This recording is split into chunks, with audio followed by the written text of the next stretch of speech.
안녕하세요. 유튜브 채널 프로테우스 코리아입니다.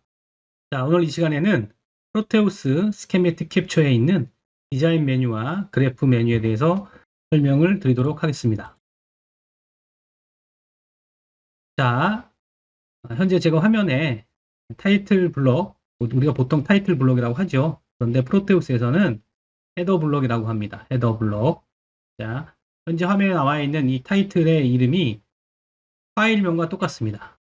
그렇죠? 현재 이 도면에는 저희가 특별하게 타이틀, 즉 도면 이름을 입력하지 않았기 때문에 파일명이 자동으로 온 거고요. 만약에 이 부분에 도면명을 기입하고 싶으실 때는 디자인에 있는 디자인 프로퍼티스 메뉴를 클릭하시고 이 타이틀에 해당되는 부분을 입력하시면 됩니다. 네, 한번 해보겠습니다. 입력이 됐죠? 물론 별도의 이 헤더 블럭의 작업이 필요합니다. 그래서 여기에 타이틀 이름을 일 것인지 시트 이름을 일 것인지 그런 작업이 필요한데 그 부분은 우리 채널에 있는 헤더 블럭 만들기 관련되어 있는 영상이 있습니다. 그래서 헤더 블럭을 검색하셔서 보시면 자세하게 이 글자 크기, 폰트, 그 다음 표시되는 내용들을 작성하는 방법이 설명되어 있으니까 그 부분을 참고하시기 바랍니다. 자, 나머지 부분을 마저 채워볼까요? 자, 도큐멘트 넘버 여기에 입력된 내용이 골뱅이가 붙은 이 부분에 입력이 되는 겁니다. 23년 04월 21일 버전은 1.0이다. 이렇게 입력을 하시면 지금처럼 이렇게 표시가 됩니다. 화면을 줌인 줌아웃처럼 이렇게 한번 리드롤 해주셔야 정확하게 입력된 것이 보이도록 되어 있습니다. 화면 잔상 때문에 그러니까 여러분들 그렇게 이해하시면 됩니다. 자, 이렇게 해서 디자인 메뉴에 있는 에디트 디자인 프로퍼티스 설명이 끝났고요. 두 번째, 에디트 시트 프로퍼티스. 자, 이 부분은 보시면 이 디자인 메뉴 제일 밑에 루트 시트라고 되어 있습니다. 그렇죠? 어떠한 도면이 있는데 이 도면에 지금 이 도면의 이름이 루트 시트라고 되어 있는 겁니다. 그래서 여기에 표시되는 이름을 바꾸고 싶으실 때는 에디트 시트 프로퍼티스에서 입력을 하시면 됩니다. 클릭을 하고 제가 얘를 CIRCUIT 1번 서킷 1번이라고 썼습니다. 오케이. 그러면 디자인 메뉴에 보시면 이렇게 서킷 1번이라는 게 나와 있죠. 여기서 입력하신 내용이 이렇게 된다. 다음 세 번째가 뭡니까? 디자인 노트. 디자인 노트는 현재 화면에 열려져 있는 이 루트 시트에 대한 설명이 필요하다고 하면 이 부분에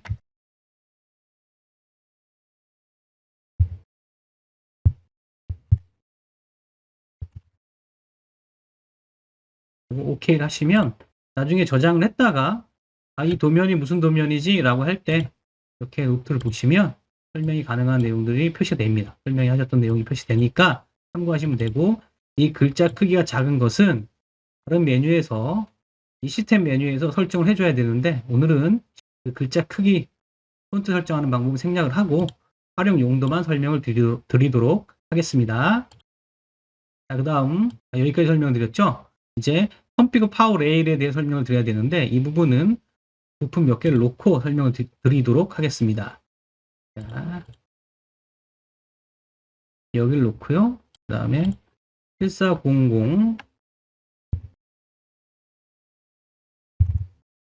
그다음에 4001 이걸 갖다 놓고 설명을 드려볼게요. 미러 명령이 들어가 있나 봐요. 일단 자, 있어요? 여기에 제가 그라운드를 이렇게 연결하겠습니다. 두 개 묶고요. 하나는 파워를 5V와 15V로 각각 주겠습니다. 플러스 5V, 플러스 15V. 그래서 7400 TTL IC는 5V를 사용할 것이고 시모스의 4001은 15V 사용할 거예요. 그러면 이 7400, 그 다음에 4001의 파워핀 속성을 알아야 됩니다. 봐요. 히든핀 파워핀은 VCC로 입력이 되어 있어요. VCC로. 그리고 얘는 VDD로 되어 있습니다. VDD. 기억하십시오. VCC, VDD. 자, config 파워 레일에 가보시면, 이렇게 1400, 그리고 4001 놔볼게요. 약간 삐뚤게 놔야 겠죠? 자, 보세요. 3번, 4번은 7번, 7번 연결되어 있죠. 그런데 1번, 2번은 끊어져 있어요. 1번, 2번 끊어져 있죠. 분명히 1번은 7400에 표시해 드릴게요.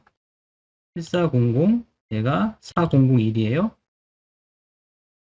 그러면 1번은 여기로, 2번은 여기로 연결돼야 되는데 얘들끼리만 연결되어 있잖아요. 이런 경우가 생기면 PCB 설계를 다 하셨더라도 전원이 공급되지 않는 그런 낭패를 볼 수 있는 거죠. 스키매틱 캡처 돌아가서 이런 것을 해결하는 방법은 config 파워 레일을 가셔서 5V, 15V가 있더라도 반드시 하셔야 할 일은 VCC, VDD 이 부분을 선택하시고 얘들을 언커넥트 파워 네트로 옮겨 주셔야 됩니다. 그래서 리무브를 눌러 볼게요. 그런데 안 돼요. 근데 왜? 이 부분이 체킹이 되어 있기 때문에. 그래서 체크를 해지하셔야 됩니다. 그리고 얘와 얘를 리무브. 그러면 네트 커넥터에는 없죠. 그 다음에 아까 우리가 7400과 4001의 파워핀 이름을 알아놨었죠. 자, 플러스 5V가 연결되어야 할 파워핀은 VCC, add, 플러스 15V가 연결되려는 VDD, add 이렇게 하시고 OK 하시면 됩니다. 자, 그럼 확인하러 갑니다. 자, 그렇죠. 1번 핀은 여기 14로, 2번 핀은 여기 14로 가 있습니다. 그래서 config 파워 레일은 이렇게 사용자가 지정한 이 파워에 대한 네트에 관련되어 있는 사항을 설정하는 곳이니까 상당히 중요한 곳입니다. 잘 확인하시고 사용하시기 바랍니다. 다음 U시트가 되겠네요. U시트는 현재는 이렇게 서킷 1번이란 도면 하나만 존재를 합니다. 루트에. 그런데 U시트를 하나 누르게 되면 창이 바뀌었죠. 그리고 나서 여기에 루트 시트 2번이라는 애가 나와 있죠. 자, 이 이름을 제가 바꿔볼까요? 이거를 서킷 2번으로 하겠습니다. 오케이, 그러면 여기에 이제 서킷 1번, 2번이 이렇게 나눠져 있는 거죠. 서킷 1번에서 서킷 2번으로 이렇게 왔다 갔다 돌아갈 수 있습니다. 자, 그 다음 리무브 시트. 자, 제가 지금 1번을 열어놨는데요. 2번을 가볼까요? 2번이 아무것도 없죠. 그 다음에 2번을 지워보겠습니다. 그때 사용하는 것이 리무브 딜레이트 시트입니다. 자, 누르시면 됩니다. S 하시면 자동적으로 삭제가 됩니다. Go to previous next sheet나 go to next sheet는 여기서 go to next sheet 다시 이렇게 해서 키보드에 있는 페이지 업, 페이지 다운 키를 사용하시면 이렇게 움직일 수가 있어요. 페이지 업, 페이지 다운 이렇게 순환이 되도록 되어 있습니다. 그 다음 이 두 개를 설명드린 거고요. 지금 디저블 되어 있는 이 메뉴는 이게 페어런트, 그 다음에 칠드 이런 식으로 구성되어 있는 서킷에 사용할 수 있는데 차이점은 얘들은 같은 루트이기 때문에 그런 개념이 없어요. 다시 말씀드리면 윈도우 탐색기에서 탐색기를 열었을 때 거기에 보이시는 폴더들이 만약 3개라고 하면 얘들은 각각 3개의 폴더에 해당되는 애들이에요. 그래서 얘들은 뭐냐면 이 하나의 서킷 안에, 즉 하나 폴더 안에 또 들어가면 여러 개 파일이 있고, 그러니까 디렉토리, 서브 디렉토리 이런 식으로 나가야 되는데 얘는 같은 동일선상에 있기 때문에, 같은 면에 있기 때문에 얘가 먹질 않아요. 그래서 이 페런트 시트는 차일드 시트가 있어야지만 활성화됩니다. 무슨 얘기냐면 제가 하나 만들어 볼게요. 자, 여기에다가 제가 임의적으로 이렇게 하나를 만들고 여기에 이름을 클락으로 줘볼게요. 클락. 자, 그러면 디자인에 가보시면 이제 고투 시트에 가시면 이 밑에 서킷 1번 안에 있는 클럭이라는 애가 존재를 합니다. 서킷 1번과 2번은 같은 라인이지만 얘는 폴더 내에 하위 폴더가 되는 거예요. 윈도우로 말씀드리면 오케이. 자, 그러면 지금 들어와 있는 도면이 누구냐면 포트 시트를 가볼게요. 여기 들어와 있는 거예요.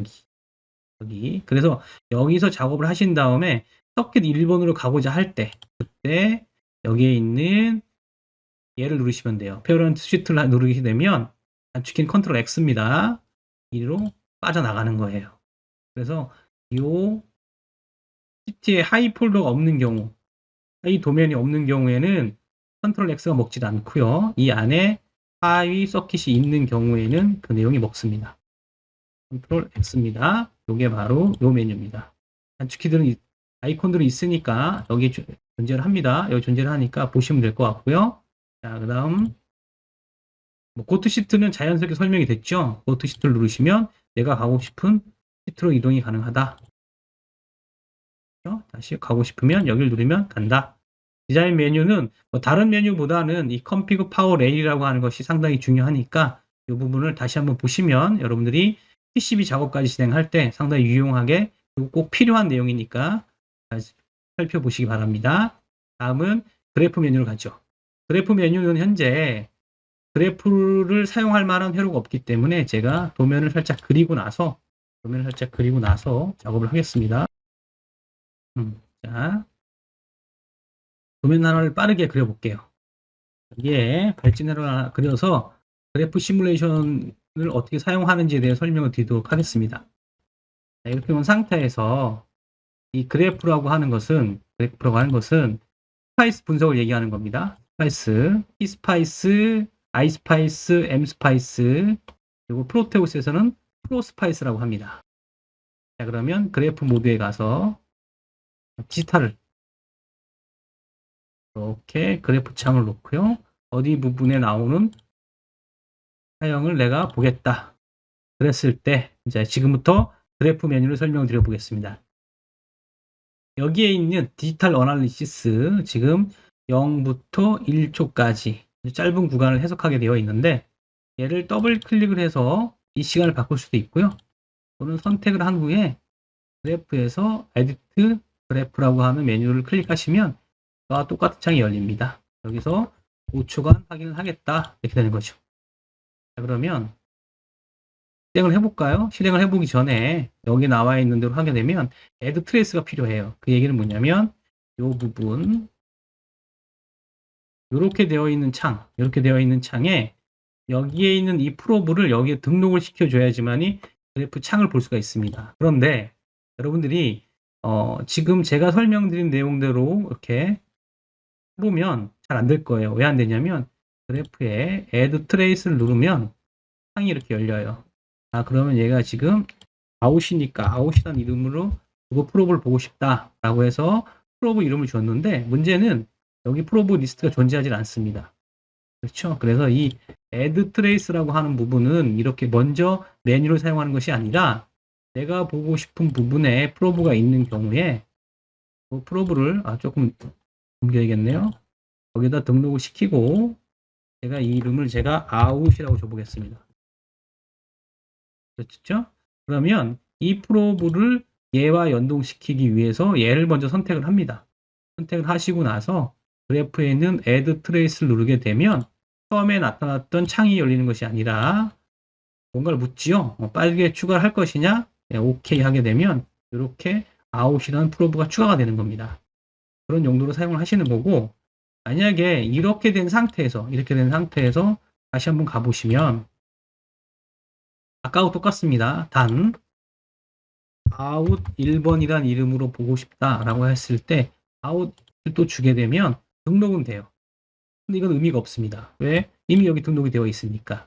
그래서 이렇게 사용하지 않습니다. 반드시 프로브를 먼저 추가하고 그 다음에 메뉴를 쓴다면 얘를 쓰시는 거고요. 단축키는 컨트롤 T가 되겠습니다. 다음 여기 나와 있는 이 창에 얘가 동작했을 때 결과를 보여줘라 이런 뜻입니다. 자, 그러면 이 결과를 보기 위해서는 왼쪽 하단에 있는 플레이 버튼을 누르는 것이 아닙니다.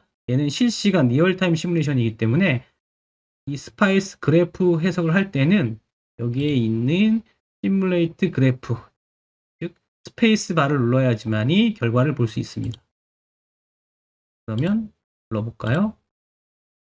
그러면 5초간 파형이 발생된 내용이 쭉 표시가 되는 거예요. 다시 편집을 해보겠습니다. 얘를 클릭하고 여기서 컨트롤 2를 눌러도 되지만 메뉴 설명을 위해서 이리 온 겁니다. 자, 여기서 1초만 보여줘. 오케이. 상당히 빠르죠. 왜 그러냐면 여기 1초를 줬더라도 지금 여기 부품값이 상당히 빠르게 파형이 나오게끔 되어 있어요. 그래서 이거는 제가 이렇게 조정을 한번 해보겠습니다. 이건 10K로 조정을 하고요. 이거는 10마이크로 조정을 해보겠습니다. 다시 한번 시뮬레이션. 그러면 스페이스바를 눌렀습니다. 금방 이렇게 파형이 나왔죠. 그게 바로 요 시뮬레이트 그래프고요. 자, 이제 네 번째 뷰 시뮬레이션 로그. 뭐 사실은 이건 볼 필요가 없으세요. 하시면 됩니다. 그 다음에 나와 있는 건 뭡니까? 익스포트 그래픽 데이터. 근데 이 데이터를 뽑아봐야 의미가 없어요. 그래서 제가 얘 대신에 아날로그 얘를 놓고 프로브를 하나 더 추가하겠습니다. 어디? 여기. 그리고 얘를 2번, 6번이라는 이름으로 한번 줘볼게요. 2번, 6번 프로브를 얘를 컨트롤 T 하는 이유는 뭐죠? 여기에 있는 add trace하고 똑같기 때문에 그렇습니다. 오케이 하면 2번, 6번이 갔어요. 자, 그리고 나서 실행했더니 이 파형이 나오죠. 이 파형이 나온 결과값, 그걸 우리가 으로 보낼 수 있는데, 파일로 저장할 수 있는데, 그게 바로 익스포트 그래프 데이터입니다. 익스포트 그래프 데이터. 자, 얘를 누르게 되면 창이 하나 열릴 거예요. 자, 그러면 2-6이라는 이름으로 제가 저장을 해볼게요. 얘를 보기 위해서 메모장에서 이 파일을 불러오겠습니다. 자, 요게 요 그래프 창에 나와 있는 것을 텍스트 형식으로 뽑은 거고요. 첫 번째 타임이라고 되어 있는 부분과 2-6 프로브의 경계는 요 쉼표로 구분을 해놨습니다. 즉 시간이 0일 때 결과값은 얼마다? 4.995다. 이런 뜻입니다. 그러면 볼까요? 얘를 확대해서 이미 지점을 찍고 키보드에 있는 방향키를 눌러서 0으로 가겠습니다. 타임이 0일 때 결과값은 2-6의 결과값은 5입니다. 5 볼트죠. 5 볼트. 자, 그러면 타임이 1초일 때 볼까요? 1초일 때는 2.83이네요. 2.83. 그럼 다시 한번 볼게요. 봅시다. 여기 타임이 1초일 때. 타임이 1초일 때는 2.8273이네요. 2.8273. 반올림을 했나봐요. 그래서 2.83이 됐습니다. 그렇죠? 이거를 2.83이 된 이후 얘 반올림을 한 거죠. 그러니까 아날로그 데이터, 즉 파일로 나온 것이 반올림하지 않은 값이 좀 더 정확하게 나온다. 왜? 프로테우스에서는 소수점 두 자리까지만 표시를 해요. 소수점 두 자리까지만 표시를 하기 때문에 나머지는 반올림을 하거나 결삭을 해버리니까 여러분들은 만약에 정확한 값이 필요하다고 하면 이렇게 보시면 될 것 같습니다. 그래서 설명드린 내용이 여기에 있는 그래프 메뉴에 있는 익스포트 그래프 데이터였습니다. 자, 여기에 있는 결과값을 지울 때는 클리어 그래프 데이터를 누르시면 됩니다. 그리고 yes를 하면 이렇게 사라지죠. 설정은 다 남아 있습니다. 데이터 결과값만 사라지는 거죠. 그 다음 자, 플레이 오디오 이 부분은 웨이브 파일을 사용을 해서 시뮬레이션을 한 그러한 내용인데요. 지금 샘플이 따로 존재하기 때문에 이 회로에서는 사용하실 수가 없고 제가 샘플 하나 가져오겠습니다. 자, 파일을 열었습니다. 그렇죠? 하지만 아직까지는 얘가 활성화가 되어 있지 않죠. 비활성화되어 있는 상태죠. 자, 시뮬레이션을 먼저 하겠습니다. 사운드가 좀 틀 수가 있습니다.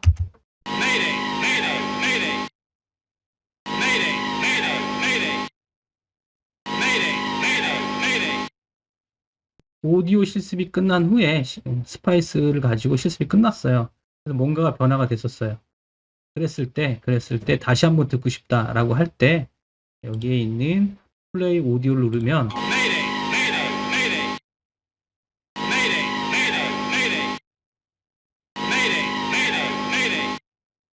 자, 그래서 요청을 줄여놓겠습니다.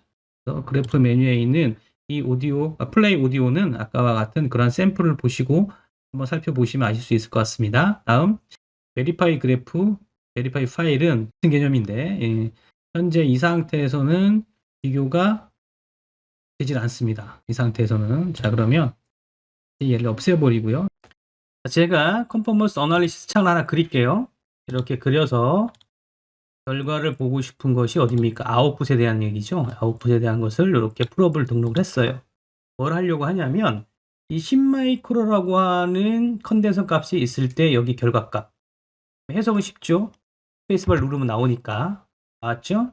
자, 이 상태에서 그래프에 있는 베리파이 그래프를 사용할 건데 베리파이 그래프를 사용하기 전에 하셔야 할 일이 있습니다. 뭐냐면 현재 10마이크로일 때의 결과값 얘를 이 퍼포먼스 어널리시스 창 속성 창에서 저장을 하셔야 돼요. 스토어가 되었는지는 OK 버튼 눌러보면 또 노란색이 다른 색으로 바뀔 거예요. OK를 해볼게요. 회색으로 바뀌었죠. 자, 이제 여기에 있는 10마이크로를 제가 40으로 바꿔볼게요. 40 OK. 자, 이래 놓고 스페이스바를 눌러도 되는데 단축키를 쓰지 않고 사용할 때 사용하는 메뉴가 이거예요. Verify Graphs. 눌러볼까요? 오케이. 그러면 뭔가가 나타났죠. 확대해 볼까요? 기존에 있던 회색이 현재 노란색으로 바뀌었다 이런 뜻입니다.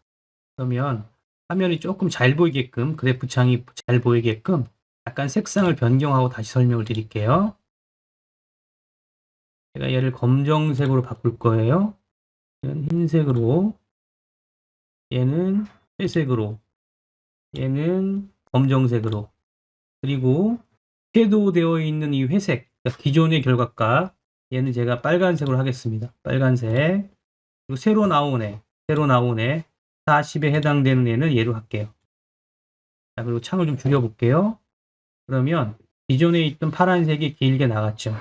결론은 10마이크로일 때 하이퍼스가 2번 보일 때 얘는 이렇게 길게 로우로 나간다 이런 뜻입니다. 이게 바로 퍼포먼스 어널리시스입니다. 그래서 그래프에 있는 베리파이 그래프스가 퍼포먼스 어널리시스용 메뉴다. 그 밑에 있는 베리파이 파일스는 10마이크로, 40마이크로, 50마이크로 이런 식으로 어떤 하나의 회로에서 바꾸는 것이 아니라 회로도마다 10마이크로 주고 20마이크로 주고 이렇게 결과값을 저장한다고 하는데 이 부분은 실행을 해보면 파일 관리가 이렇게 쉽지 않아서 저는 이거 사용하지 않습니다. 궁금하신 분들은 한번 눌러서 사용을 해보십시오. 단지 설명만 드려보면 베리파이 컨퍼먼스 그래프 인 멀티플 디자인, 그래서 여러가지 디자인에서 얘를 적용할 수 있다 이런 뜻입니다. 오늘은 이 부분은 제가 생략을 했습니다. 자, 그래서 디자인 메뉴와 그래프 메뉴에 대해서 오늘은 설명을 드렸습니다.